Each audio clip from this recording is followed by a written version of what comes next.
Օկտեմբերի 4-ին Թբիլիսիում տեղի ունեցած դեպքերի վերաբերյալ մեկնարկած հետաքննության շրջանակներում ներքին գործերի նախարարությունը ձերբակալել է ակտիվիստ Նանա Սանդերին։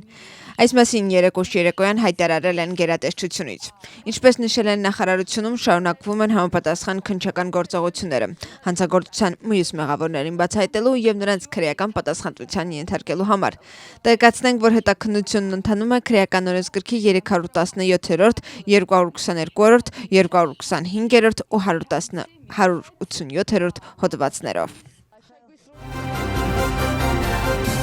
Հոկտեմբերի 4-ի դեպքերի կապակցությամբ ձերբակալվել է եւս 4 անձ, ինչպես պարզվում է գործով, ընդհանուր առմամբ 23 անձ արդեն ձերբակալվել է, իսկ 3-ը դեռևս թաքնված են։ Նրանց ձերբակալելու համար ձեռնարկվում են համապատասխան քննչական գործողություններ։ Նշված քրեական գործով քննչական համալիր գործողությունները շարունակվում են։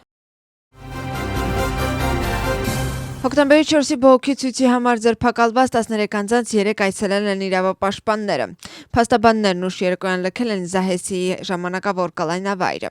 Իրավապաշտպանները պարզաբանել են, որ ձերբակալվածներից մի քանիսը չի ընդունում իր մեղքը, իսկ մյուսներն օգտվում են լռելու իրենց իրավունքից։ Նրանցից մի քանիսը նաև մատնանշում են իրավապահ մարմինների աշխատակիցների կողմից բանավոր ու ֆիզիկական բախման դեպքերի մասին։ Նրանց միադրանքի առաջադրվել 2 հոդվածով՝ ռազմական օբյեկտ գրավելու եւ շրջափակելու փորձ ու խմբակային բռնությանը մասնակցություն։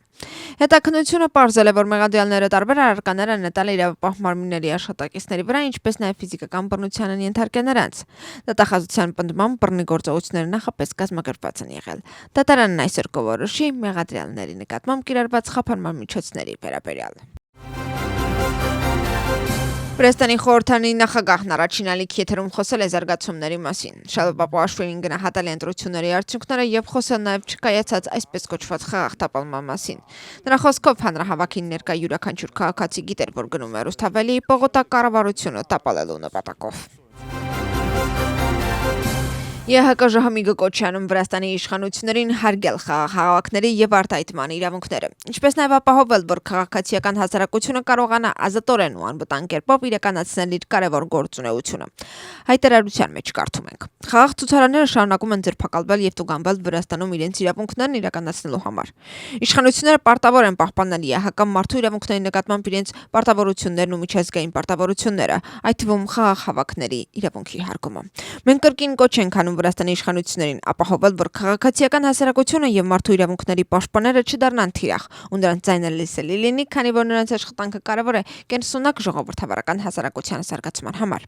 նշել է ԵՀԿ Ժահմիգի տնօրենը։ ԵՀԿ ժողովրդավարական ինստիտուտների եւ մարդու իրավունքների գրասենյակը կրկին ափսոսանք է հայտնում, որ տեղական ինքնակառավարման մարմինների ընտրությունները դիտարկելու հրավերը Վրաստանի իշխանությունների կողմից ուղարկվել է, երբ ընտրություններին մնացել էր 1 ամսից էլ քիչ ժամանակ, ինչը բավարար ժամանակ չի թողել հավաստի ու կարևոր դիտարկման համար։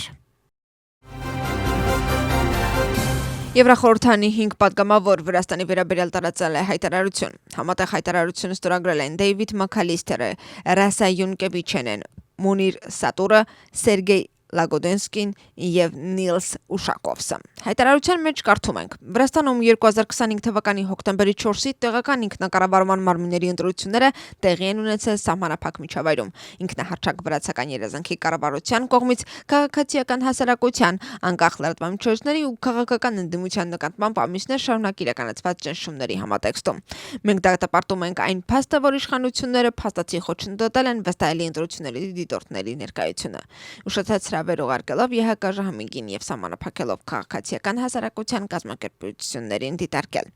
Մենք մտահոգված ենք ընտրություններից հետո փողոցներում տեղի ունեցած բռնի բախումներով ու կոչ ենք անում բոլորին պահպանել խաղաղություն։ Մենք կոչ ենք անում վրացական երազանքին դադարեցնել ժողովրդավարության վրա հարձակումը եւ հարգել հավաքների ու խոսքի ազատության հիմնարար իրավունքները։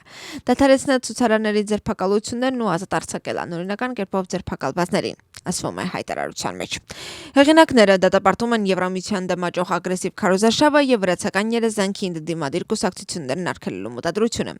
Սրա հետ մեկտեղ հայտարարության հեղինակները կոչ են անում Եվրամիությանը կիրառել անհատական պատժամիջոցներ։ Մենք կրկին կոչ ենք անում Եվրամիությանն ու դրա անդամ պետություններին անհապաղ միջոցներ ձեռնարկել եւ անհատական պատժամիջոցներ կիրառել վրացական երազանքի հիմնական քաղաքական առաջնորդների ու պաշտոնյաների, մասնավորապես Բիձինա Իվանիշվիլիի եւ Իրակլի Կոպախիձեի նկատմամբ, ասված է հայտարարության մեջ։